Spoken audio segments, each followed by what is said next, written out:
And so we are here. The final episode of the Shibuya arc. I apologize. My cat? Sorry. I. Hey, what are you doing?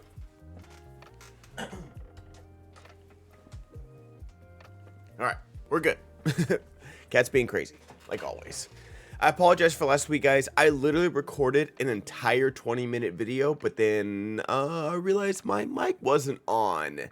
And at that time, I had to go to work, and then the next day, I had to leave for the holidays back home, so I just didn't have time to record it. I'm really sorry.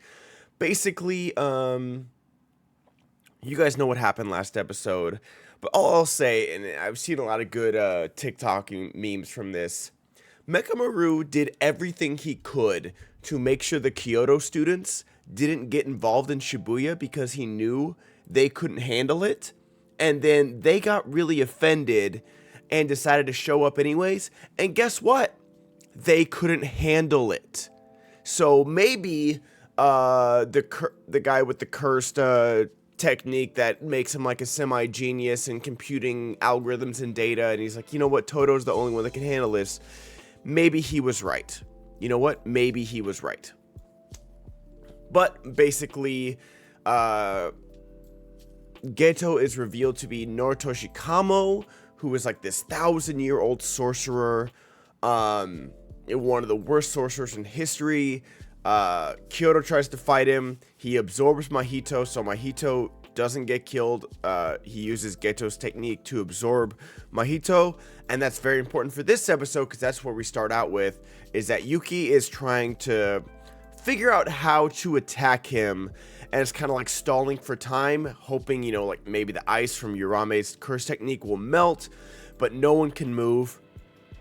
But you know what? Anime villains love to monologue, so he starts monologuing, and turns out there's not a lot of cursed spirits or cursed energy outside of Tokyo. Not Tokyo, Japan. Japan kind of has a monopoly on it, and that's what, I don't know what to call him. Not Kamo, because like we have the Kyoto student Kamo. I'll call him Geto from still. We know it's not Geto, and you guys know it's not Geto. But Geto basically wants to utilize everyone's cursed energy and form like this old society. Basically, like, it's not quite Voldemort, but it's close. I guess it's like somewhat of a good like comparison to where Jujutsu society is kind of like in hiding now, and it used to not be. Like, he says it later, he's like, are you watching Sukuna? It's going to be like the height of Jujutsu. And it's basically like when it was out and about. Everybody knew Jujutsu sorcerers, everybody knew about curses, all that good stuff. And now that's what Kamo is kind of going for. Like, he's looking for just chaos. Like, he's not, unlike Voldemort, he's not trying to really ascend to power. He knows he's powerful. But I guess, like, with Jujutsu Society being out in front, he will become more powerful, like, outwardly powerful. So maybe he is looking for power. But he even says, like, he doesn't care about, like, Yuki's like, oh, I want to rid the world of cursed spirits. He's like, well, I don't. I want to use them. I want to use them for whatever I want. And what he does, he uses idol transfiguration, Mahito's technique, and he even thanks Yuji because if he would have absorbed him even when he fought Mekamaru, like, you know, we saw him when he was fighting Mech, and he was like, oh, maybe now I could do it. But even if he had absorbed him then, he wouldn't have been able to do what he did now, only because Mahito, like, you know, advanced to his, like, sleek, armored, whatever that thing was called. Is he able to do this? He activates idol transfiguration remotely, and he explains that he has given over 1,000 people either a cursed object to become a vessel like Yuji, or has remotely activated their cursed technique so they can become sorcerers. Sorry, I'm still like getting over a cold as well, so if I pause, I apologize. Hey, stop it, crazy. You're being crazy. And one of them is Suki Fushiguro, Megumi's sister, and we see her in the hospital bed with the marking. And, you know, last season we kind of got an explanation about it, but now we know why she's like fallen comatose, and then she starts to wake up. And he says, I want these 1,000 new sorcerers to start killing each other, to strengthen their cursed energy, for them to find more about cursed energy. And Yuki makes a good point where it's like, you're expecting just humans to just wake up, find power, and start killing each other. And I've learned, I guess this is like a spoiler, there's no real trailer out, it's just kind of some stills. The next arc is going to be called the Culling Games, and it's already in production. And so something about the Culling Games, I'm guessing there's going to be rules that you have to fight each other. I don't want to say I guess. There's going to be rules to have to fight each other. Like, I'm not going to give any spoilers for the Culling Games, but we know what's coming. It's not hard to figure out. And so there's going to be rules of how people have to fight each other, why they have to fight each other, and it's basically, like, he wants just a bunch of strong sorcerers. Like, I keep making... Hey, get over. Got your cat. I got your cat. Basically, like, he wants to make a strong Jujutsu society, and it's like, you know, the Viltrumites in Invincible. Like, you have to weed out the weak by killing them off. And it's like this crazy... This dude is crazy. Geto is crazy. Even more so than, like... At least, like, original, actual Geto had a reason for what he was doing. This guy is just like, let's see what happens. He's, like, shaking a snow globe, and the snow globe is, like, all of Japan. And as he's about to leave, he releases every single curse that he has, because once he's made this vow, it unbinds almost every curse he's ever absorbed. And so we learn through it's, and how this is directed and edited is so perfectly, with like the news segments, with the government trying to figure it out. You know, over 10 million cursed spirits have been released in Tokyo alone. That's insane. 10 million. Like, the population of Tokyo is like 30 million. So there's like 3 people to every cursed spirit. That's wild. And the fact that you can't see them. Like, people can't see them. So they're all just going to get eaten.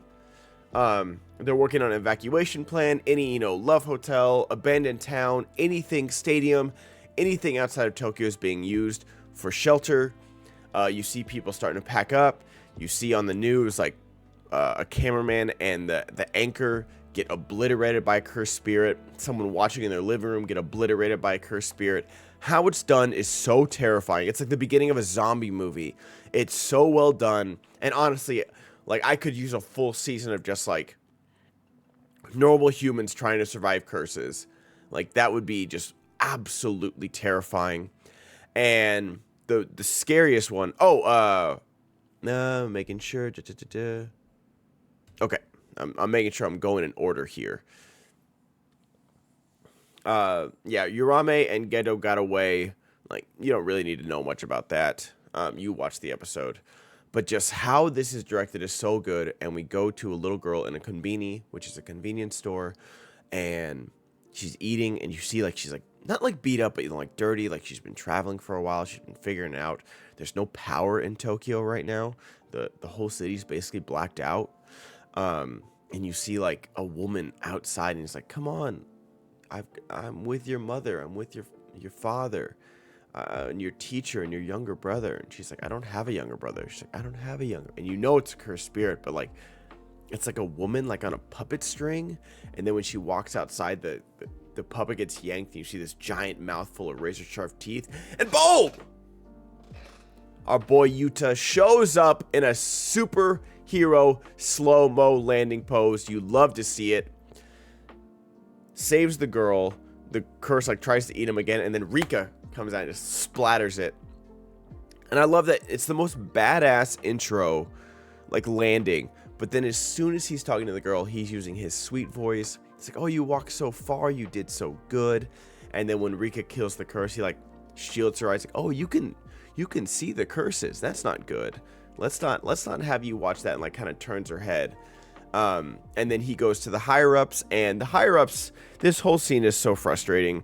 And I can get frustrated with it. I can't get too frustrated and be like, oh, these guys are so dumb, while our own government, like real life government, is just as stupid as this, and would make, I can honestly see the US government making these kinds of decisions because of everything that happened.